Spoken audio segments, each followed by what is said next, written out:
was 26 years old when I found out my whole life had a footnote nobody let me read. It happened on a Tuesday, in a restaurant that smelled like garlic bread and burnt coffee, at a table my adoptive parents had picked because it was near the back, away from other diners. I remember thinking, even before anything happened, that it was strange they'd chosen somewhere with cloth napkins for the first time in my entire life. We didn't do cloth napkins. We didn't do candles that weren't the cheapest pack from the discount aisle. Every birthday I'd ever had was measured out like a resource that might run dry if we weren't careful. I should have known that a special table meant something was ending, not beginning. Welcome to Silent Eyes Tales.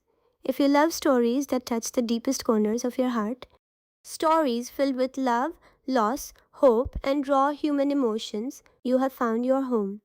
Please subscribe our channel so you can get stories full of emotions, love, and silent relations. Today's tale is incredibly special. Sit back, close your eyes, and let's begin. My name is Maren, though for most of my life, everyone just called me Mar, like the sound a horse makes, and I used to laugh about it because laughing was easier than asking why my adoptive parents, Carol and Dennis Vaz, had never once, in 26 years, told me anything real about where I came from.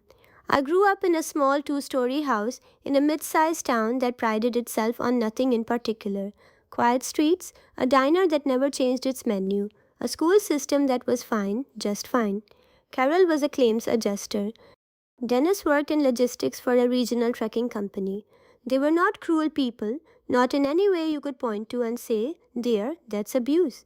They were careful people, measured people, and their care, I will learn much later, was not the warm kind.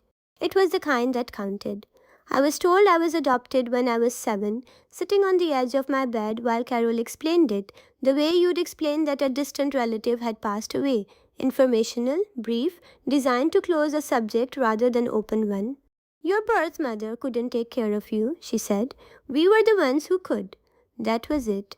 That was the entire mythology of my origin, delivered in 14 words, and for 19 years I didn't question it, because questioning it felt like betrayal.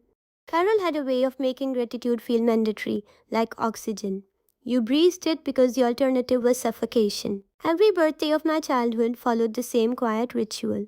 A boxed cake from the grocery store, the kind with icing that never fully hardened. One candle, no matter how old I turned, because Carol said multiple candles were wasteful theater. A card, always the cheapest one from the rotating rack near the register, signed in Dennis's flat handwriting. Happy birthday, be good, love mom and dad. I used to tell myself this was normal. Frugal families exist, not everyone throws parties. I built an entire internal defense system around the idea that love didn't need decoration, and for a long time, that defense held because I didn't yet know what decoration I was missing.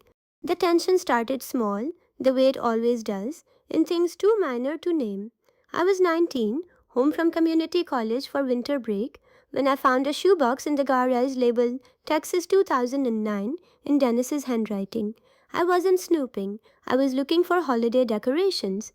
But the box felt too light for text documents, and when I opened it, I found photographs. Photographs of me as an infant that I had never seen before, held by a woman who was not Carol. A woman with my exact jawline, my exact wide-set eyes, standing in front of a hospital that wasn't in our town. I brought the photo inside and asked Carol who the woman was. Her face did something I'd never seen it do before. It didn't soften into sadness or harden into anger. It went blank, like a screen resetting. That's nobody important, she said. Put it back where you found it. She's holding me, Mum. She's holding me like she's my Maren. Her voice dropped to the register she used when a conversation was over, before I realized it had started. Put it back. I put it back. That's the part that haunts me now, looking back. Not that she lied, but that I obeyed so easily. 26 years of training will do that to a person. The years after that were an accumulation of small, deniable moments. A letter that arrived once, addressed to me, that Carol said was junk mail, some solicitation, I already tossed it. A moment in high school when a woman approached me outside a grocery store, stared at me with an expression I couldn't name, said, "You look so much like," before catching herself and walking away, while Carol pulled my arm and said, "Don't engage with strangers, Maren." That's how people get taken advantage of. Taken advantage of. I would think about that phrase for years without understanding its true weight. By the time I turned 24, I had built a life that looked, from the outside, entirely stable. I worked as a mid level project coordinator for a regional healthcare consulting firm, the kind of job that paid enough to be comfortable and demanded enough to be exhausting. I had a small apartment, a handful of work friends, a quiet, unremarkable existence that I mistook for a long time for peace. But there was a hollowness underneath it that I couldn't name, a persistent sense that I was performing a life rather than living one, smiling in meetings, nodding at family dinners, saying I'm fine. So often the words had stopped meaning anything. Carol and Dennis's approval had always felt conditional, though I couldn't have articulated how until it was tested directly. The test came on my 26th birthday.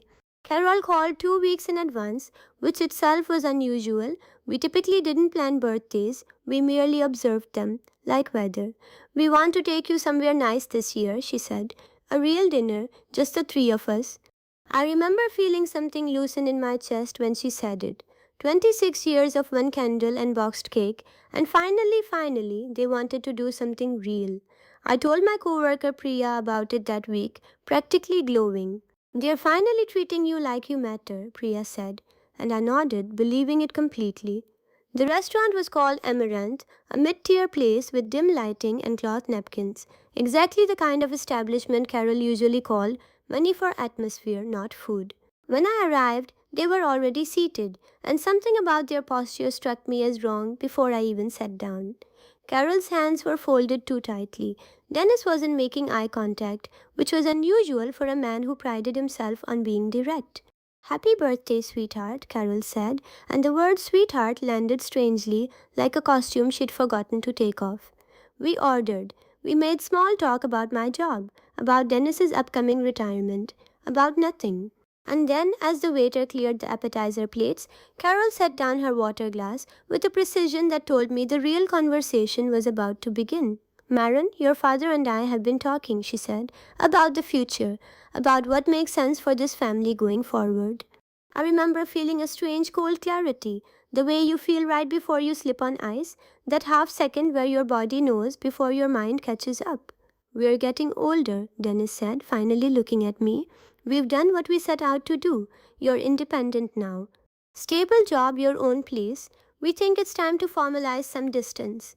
Distance, I repeated, like the word was foreign. We're not saying we don't love you, Carol said, and there was no warmth in the sentence at all, just structure, like she was reading from an internal script she'd rehearsed. We're saying our obligation has been fulfilled. You were a responsibility we took on, and we followed through. But responsibilities have endpoints, Maren. You're an adult. It's time for you to build your own life without treating us as a foundation. I sat there with a fork halfway to my mouth, and the restaurant noise around me seemed to fold inward, become distant, like I was hearing it through water. You brought me to a restaurant, I said slowly, to tell me I'm no longer useful to you. Carol's jaw tightened. That's not what we said. That's exactly what you said. You just used softer words. Dennis cleared his throat. Maren, don't make a scene. And there it was, the phrase that had governed my entire childhood. The invisible leash. Don't ask questions. Don't put back the photograph. Don't engage with strangers. 26 years of swallowing every instinct because someone else had decided my curiosity, my grief, my confusion were all inconveniences to be managed. Something in me, for the first time in my life, refused. I stood up. My chair scraped loud against the floor, loud enough that two tables turned to look, and I felt Carol flinch at the sound, at the visibility of it, at the scene she'd spent her whole life training me not to make. I'm not going to sit here and eat a birthday dinner while you explain that I've expired, I said, my voice shaking but audible. You don't get to do both. You don't get to discard someone and serve them appetizers first. I walked away from the table, not sure where I was going, just needing distance, needing air, needing to not be looking at their faces anymore. That's when I nearly collided with a woman standing near the table directly behind ours. A woman in her early 50s, dark hair streaked with grey, who had been sitting alone with a coffee and who was looking at me with an expression of such profound, aching familiarity that I stopped moving entirely. Maren? she said, and her voice cracked on the second syllable. I stared at her. Something in my chest recognized her before my mind did. The jawline, the wide set eyes, the same structure I saw in the mirror every morning. I'm sorry, she said, standing slowly, her hands trembling. I know this isn't. I wasn't going to say anything. I saw you when you came in, and I couldn't. I've been coming to this town every few months for 6 years, hoping I'd see you, and I never thought. Who are you? I asked, though some part of me already knew. My name is Renata, she said. I'm your birth mother. I didn't cry in that moment. I want to be honest about that, because most versions of this story would have me sobbing, collapsing into her arms, some cinematic reunion. What actually happened was quieter and stranger. I just stood there, staring at a stranger who wore my face, while behind me I could hear Carol's chair pushing back, her heels against the floor, approaching fast. Maren, get away from her, Carol said, her voice sharp with something I will later understand wasn't just anger, it was fear. Renata's expression shifted, hardening slightly. Carol, she said, and the way she said the name told me they already knew each other, had history I couldn't yet map. You have no right to be here, Carol said. I have every right, Renata said, and her voice, though trembling, held steady. I've had every right for 26 years, and you made sure I never got to use it. The restaurant had gone quiet around us, other diners pretending not to watch while watching intently, the particular hush of public spaces absorbing private catastrophe.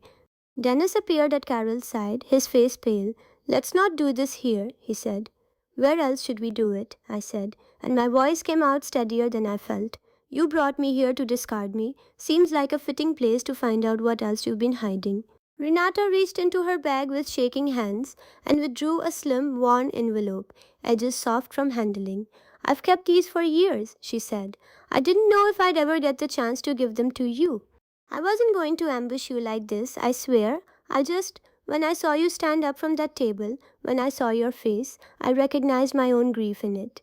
I took the envelope. Inside were photographs, dozens of them, spanning years, alongside letters in careful, aching handwriting. I wrote to you every year, Renata said.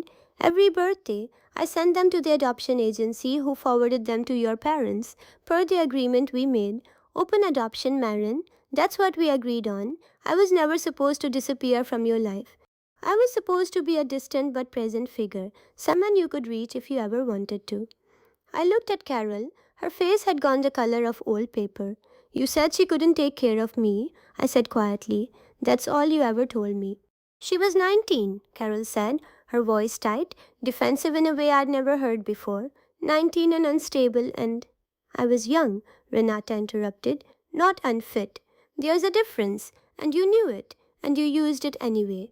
That night unraveled into one of the longest conversations of my life, first in the restaurant parking lot, then, at Renata's insistence and my numb agreement, at a small coffee shop 2 blocks away that stayed open late.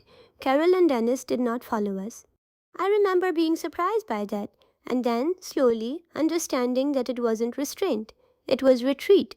People who build a story out of silence do not fare well when the silence breaks. Renata told me everything, slowly, carefully, watching my face for signs I wanted her to stop.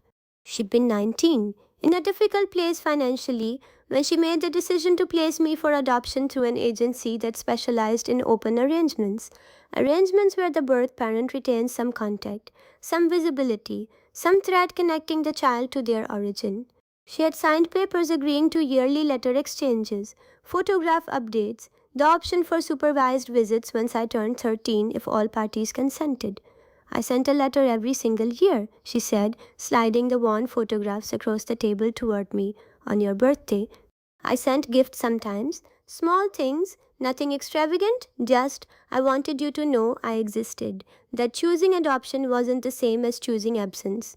I never got any of it, I said.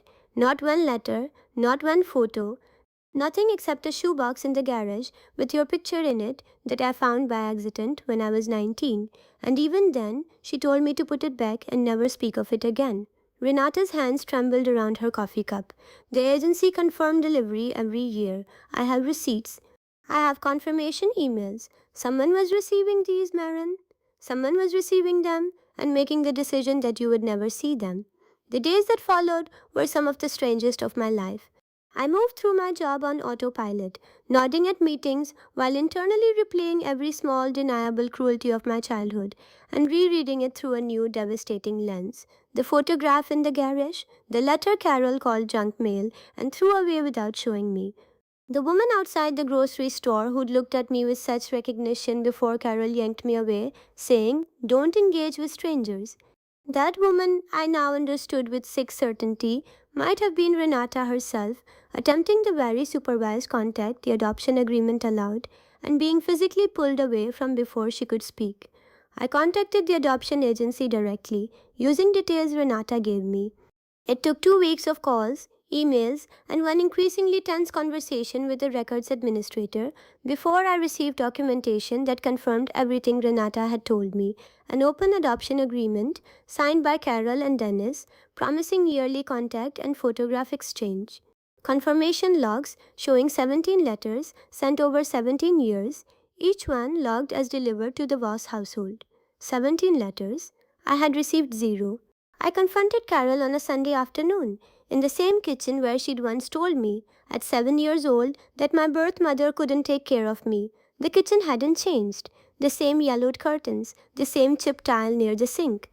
But I had changed, and I sat across from her now with documentation instead of trust.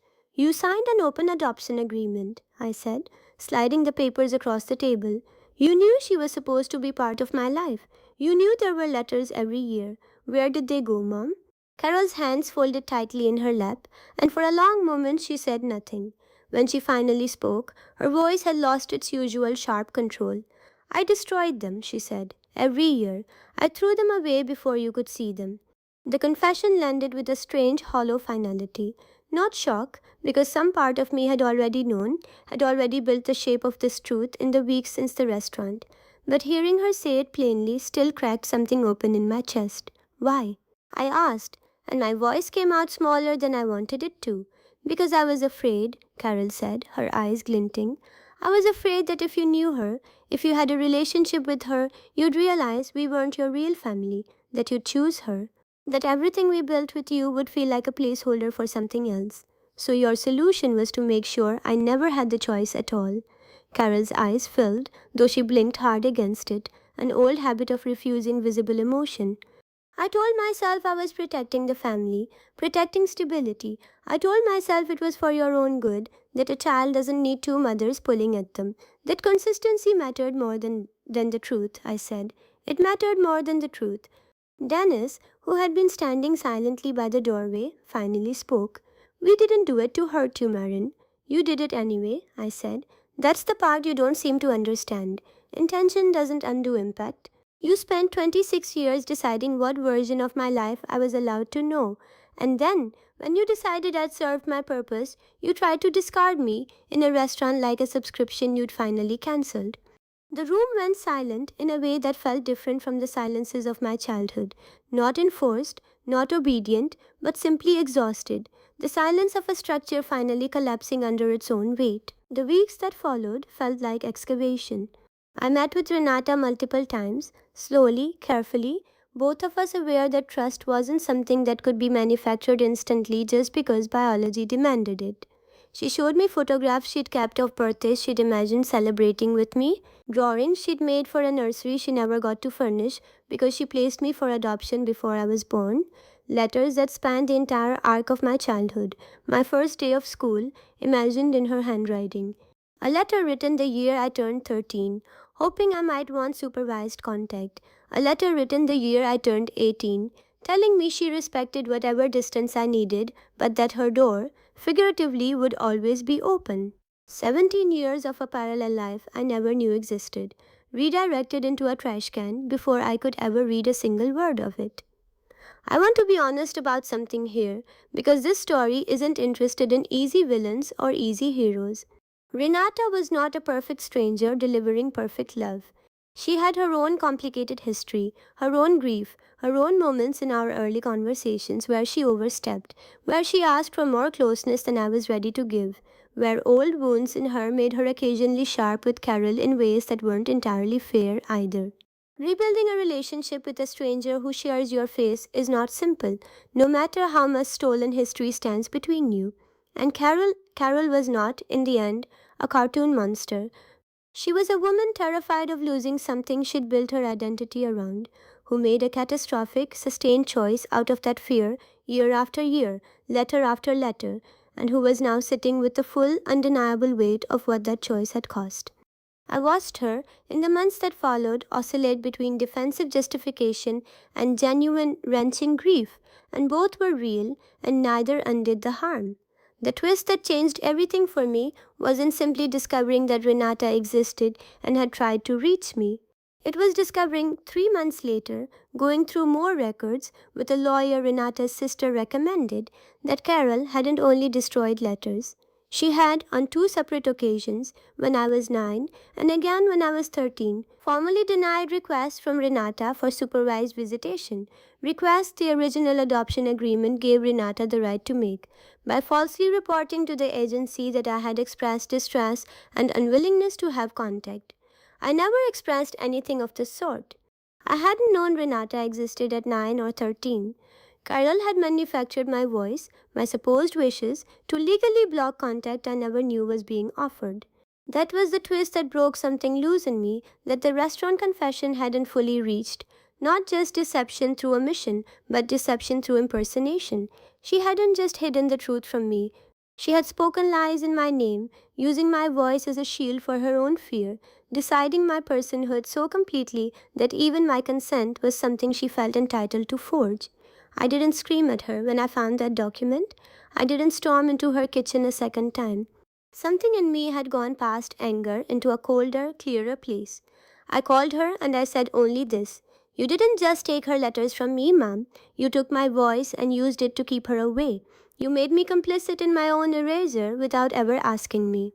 There was a long silence on the line before Carol spoke, and when she did, her voice had none of its old sharpness. It sounded, for the first time in my life, old. "I know," she said. "I've known for years what I did. I just never let myself sit with it long enough to call it what it was." "And what is it?" I asked. "Cruelty," she said quietly, "dressed up as protection. I told myself so many stories about why it was necessary that I almost believed them. I didn't forgive her in that conversation. I want to be honest about that too, because this isn't a story about tidy redemption arcs. I told her I needed distance, real distance this time, not the manufactured distance she tried to impose on me in a restaurant to protect her own comfort, but distance I was choosing for myself, to figure out who I was outside the architecture she'd built around me. The months that followed were slow and unglamorous. I spent holidays with Renata, tentative, sometimes clumsy, both of us learning how to be in a relationship neither of us had been allowed to practice. I went to therapy finally, after years of believing my quiet unhappiness was simply the ordinary weather of adulthood. I learned slowly to separate gratitude from obligation, to understand that the debt Carol had always implied I owed her for taking me in was never a debt at all. It was a narrative she used to keep me compliant, the same way Don't Make a Scene had kept me silent for 2 D9 kids. I did eventually speak to Carol again, about 8 months later, at a small coffee shop, neutral ground. She looked smaller than I remembered, the sharpness worn down into something tired and human. She apologized, not with excuses this time, but plainly, and I told her I appreciated it, and that I still didn't know what our relationship would look like going forward, and that this uncertainty was something I needed her to accept without pressuring me to resolve it faster than I was ready to. "That's fair," she said, and for the first time in my life, I believed she meant it. I think often about the moment I stood up from that table. At the time, it felt like an ending, the collapse of the only family structure I'd ever known, staged cruelly in a restaurant with cloth napkins they'd chosen specifically because it wasn't home, because public space would keep me contained, keep me from making a scene. But it wasn't an ending. It was the first true beginning I'd ever had. The first moment in 26 years where my instinct to leave a harmful situation outweighed my training to stay quiet inside it. I sometimes think about all those letters Carol threw away, 17 years of a mother's handwriting disappearing into garbage bags before I ever had the chance to read a single word of it, and I feel a grief that doesn't fully have language yet. Grief for a childhood I could have had, a parallel life of connection that was stolen not by circumstance, but by one woman's decision that her comfort mattered more than my truth. But I also think about the version of that story that could have stayed hidden forever if I had simply stayed seated at that table, if I had swallowed the humiliation the way I'd swallowed everything else for 26 years, if I hadn't stood up and walked, shaking, into a restaurant aisle and collided with a woman who'd been quietly hoping for 6 years that fate might put us in the same room. Sometimes the only way out of a lifetime of engineered silence is one small, involuntary act of refusal, a chair scraping back loud enough that people turn to look, loud enough that the story you were never supposed to hear finally has room to breathe. I turned 27 last month. Renata sent a card, along with a small box of the birthday letters she'd written over the years but never gotten to send, each one dated, each one addressed to a version of me she never got to meet but never stopped writing to. I read every single one. There was no cake with one candle. There was no cheap card from a rotating rack. There was instead a quiet evening with a woman still becoming familiar to me, 17 letters sprayed across a table, and the strange aching privilege of finally getting to grieve and celebrate an entire childhood I never knew I was allowed to have. Sometimes the most powerful bonds are the ones left unspoken. If today's story touched your heart and you want to experience more tales of deep, emotional connections, please subscribe to Silent Eyes Tales. Don't forget to subscribe to the channel, like this video, share it with someone you care about, and comment below with the part that moved you the most.